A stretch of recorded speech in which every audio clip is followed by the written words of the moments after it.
Bitcoin's price has been sitting well below its all-time high for a while now, and since you clicked on this video, I'm going to assume you've already decided you want to buy more. Take advantage of the low price and stack more Bitcoin before the price shoots up again. Maybe that's pushing from 1 Bitcoin to 2 Bitcoin, or stacking your first Bitcoin, or fill in the blanks. Either way, your real question is likely not whether you want more Bitcoin, it's where the extra money to buy more Bitcoin comes from. So today, here are 7 ways to find that extra money. Most of them I've personally used, ranked from safest to riskiest, along with how fast and easy each one can turn into more Bitcoin. Quick disclaimer guys, this video is not financial advice and there are no guarantees for where Bitcoin's price is headed. Bitcoin is highly volatile, so only put your money towards it that you're comfortable holding for the long term, and not just 5 years, but even 10. Now here's the thing, you can wait for extra money to show up or go create it yourself. If you wait too long, you might look back at this price window and wish you'd done something with it while it was still here. So if you are determined to accelerate your stacking like I am, then here are 7 ways you can do it.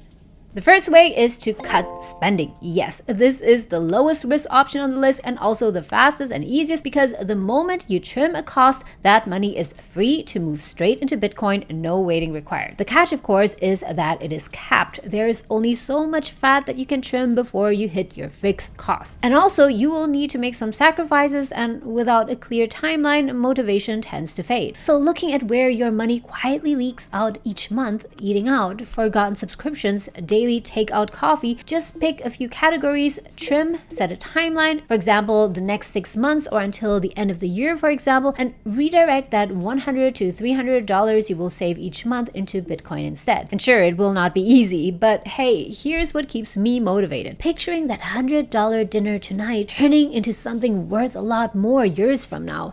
If Bitcoin's long-term trend continues, of course. That's just my opinion that Bitcoin will keep growing even to 1 million and beyond. You can watch this video here I made about why I think that can happen.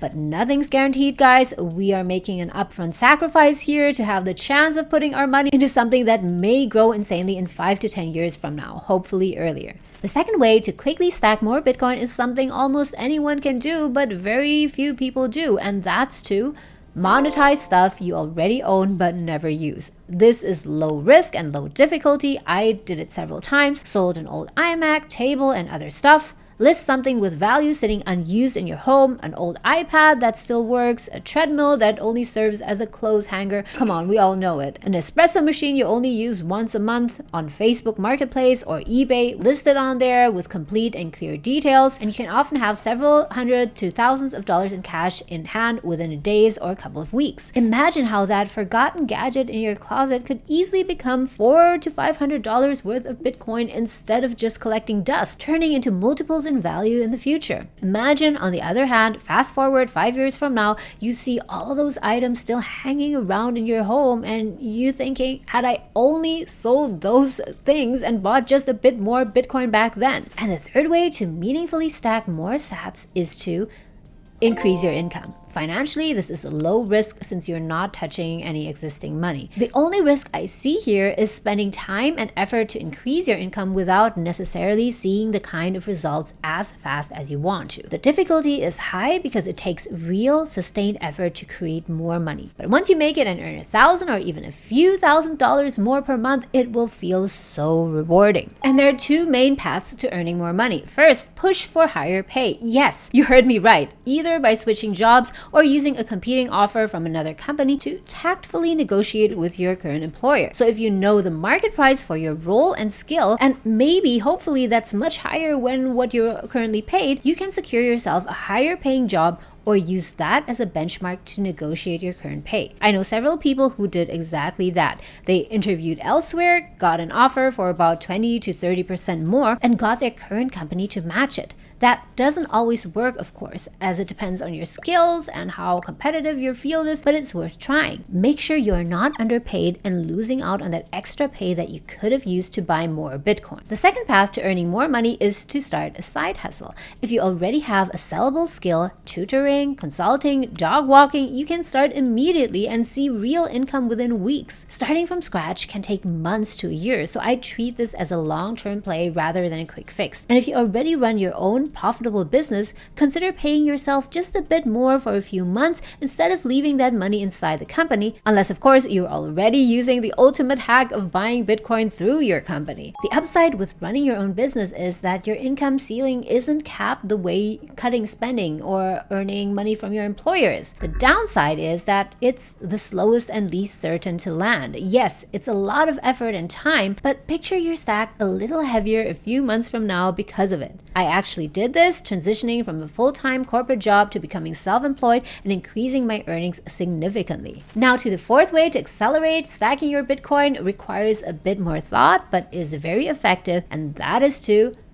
reallocate parts of your existing investments with care. Doing this, I'd say, is medium risk but relatively low difficulty once you've decided what to do. Take a look at your portfolio and ask whether the allocation still fits where you are now. Maybe your stock position has grown larger than planned, or you're holding more bonds than you actually need. I used to think that you should have mostly stocks and ETFs and then some bonds or cash instruments, but I'm so happy that I've changed my asset allocation since then. This is of course a very personal decision, and this is not investment advice. I'm just saying consider carefully where you want to have your money invested in for the long term. Now let's just say that you've decided that you want to move some of your money out of your bonds or stocks into Bitcoin. Then that can happen relatively fast. Selling liquid holdings like stocks or ETFs usually settles into cash within a few business days. Quick note here, before selling anything, think about the taxes. Depending on where you live and what accounts you're using to invest, selling investments can trigger capital gains, and rules vary a lot by country, so check your own situation or talk to a professional before you act. The trade-off is opportunity cost. You're giving up whatever that investment might have earned, so treat this as a small shift, not an overhaul. You do not need to sell everything. Even shifting just a few $1,000s can matter a lot over the long term. And just in case you're still holding altcoins, here's my take. I think Bitcoin is simply the stronger long-term asset, mainly because of the fundamentals. Years ago, I held some altcoins myself: Ethereum, Shiba Inu, Dogecoin.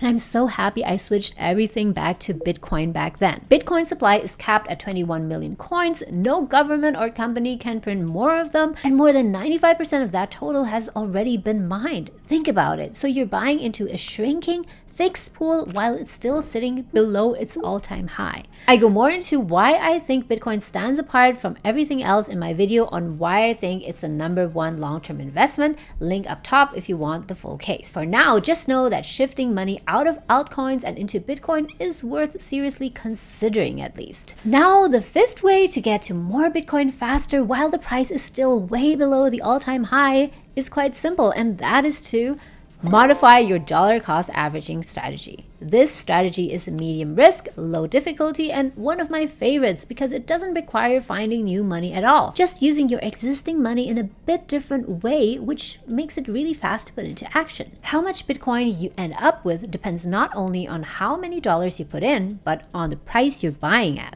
$1,000 buys more Bitcoin at a price of $65,000 than it does at $80,000, and even less at $100,000 or $150,000. So for a defined stretch, say 3 months for example, you could set yourself a rule to buy more when the price drops under a certain number and less when it climbs above another. Just be careful because this can edge pretty close to trying to time the market, and if you hold off for a dip that never comes, Bitcoin could move higher without you. Another option is switching to daily dollar cost averaging. Take your monthly goal and stretch it by a bit. For example, if your previous monthly goal was to invest $500 in Bitcoin, now increase that to just $600 in Bitcoin. Then divide it by 30 days, which in this case is $20 per day, and commit to buying that amount every single day. It forces consistency and removes all of the guesswork. In case you're asking where to buy Bitcoin, I like to buy Bitcoin on Kraken, which actually supports recurring buys, including weekly and daily options. I like their Kraken Plus monthly subscription model that gives me $0 Bitcoin trading fees for up to $10,000 in trading, which saves me a ton of money. And you can even earn $25 in Bitcoin if you use my link in the descriptions below if you deposit at least $100 US in fiat money and trade at least $100. For those of you in Canada, it's $10 in Bitcoin for depositing and trading at least 100 Canadian dollars in fiat money. Full disclosure guys, if you use my link down below, then I may earn a small commission at no additional cost to you. If you're in Canada, another exchange I really like is Index. It's a Canadian regulated exchange with a simple, beginner-friendly interface. They have very low transparent trading fees of only 0.2%. You can easily schedule your DCA by using the feature called Auto Invest. If you want to try Index, you can sign up using my affiliate link in the descriptions below. Again, I am not sponsored by them, but using my link helps to support the channel and earns me a small commission at no extra cost to you. Lastly, for storage, I like to move most of my Bitcoin off the exchanges into cold storages. You can find more bonuses and discounts in the descriptions down below. These are affiliate links again, so I may earn a small commission if you use them at no additional cost to you. Now, the sixth way to accelerate your Bitcoin stash also doesn't require you to earn any money, and that is to reduce idle cash. And this is the one I want you to think through really carefully. I'm talking about your emergency fund. And honestly, this is something I've dipped into at times. But before you say, no, never ever touch your emergency fund, hold on. Let me explain and put this into context. Technically, this is the fastest and easiest method on the list, but it is at least medium risk. Say you have a $30,000 emergency fund in your checking account. The money is already sitting there, ready to move in minutes. I'm not telling you to take all of it and spend it all on Bitcoin, by no means. Although it's very tempting, you want to make sure you keep enough cash aside for living expenses and emergencies. Bitcoin is highly volatile, as you know, and you need to make sure you have enough emergency cash in case you truly need it. You do not want to be in a situation where you have to spend $1,000 to replace your washing machine. It happened to me. And because you don't have emergency cash, you are then forced to sell your Bitcoin at a loss. But I do believe that there is such a thing as too much caution and too much money in emergency cash. And that exact amount is different for everyone. It really depends on your income stability, your overall financial picture. If your emergency fund is oversized relatively to your expenses and your income and savings rate are otherwise strong and stable, you might be able to shift just a small slice of your emergency cash into Bitcoin, or rather borrow a bit of money from your emergency fund to buy Bitcoin to replace it soon after.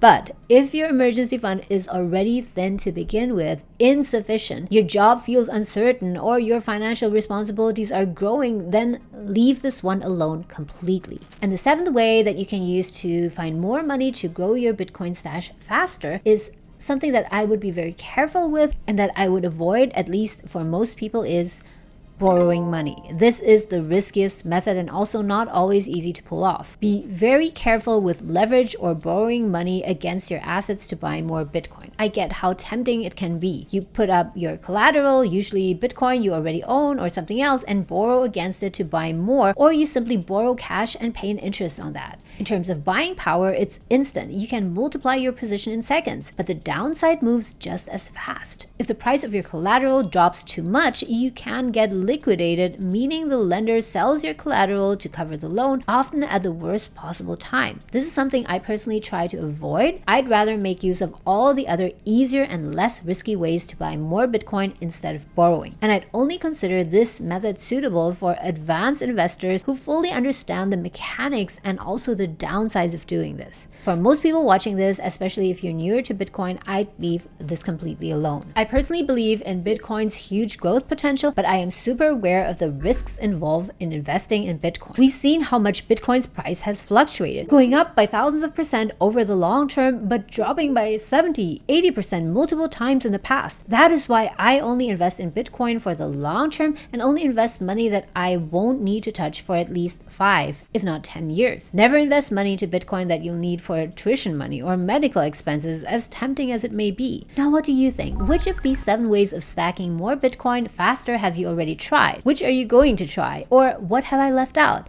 Please do let me know in the comments down below how you think we can stack more sats. And remember, buying 1 Bitcoin sounds huge until you realize it's just stacks of Satoshis. 1 Bitcoin equals 100 million Satoshis, and if you keep stacking, before you know it, you'll be at 1 Bitcoin and beyond. By the way, guys, if you've already been accumulating Bitcoin on exchanges but have considered using cold storage and want to know more about how it works, then you can find out more in this video.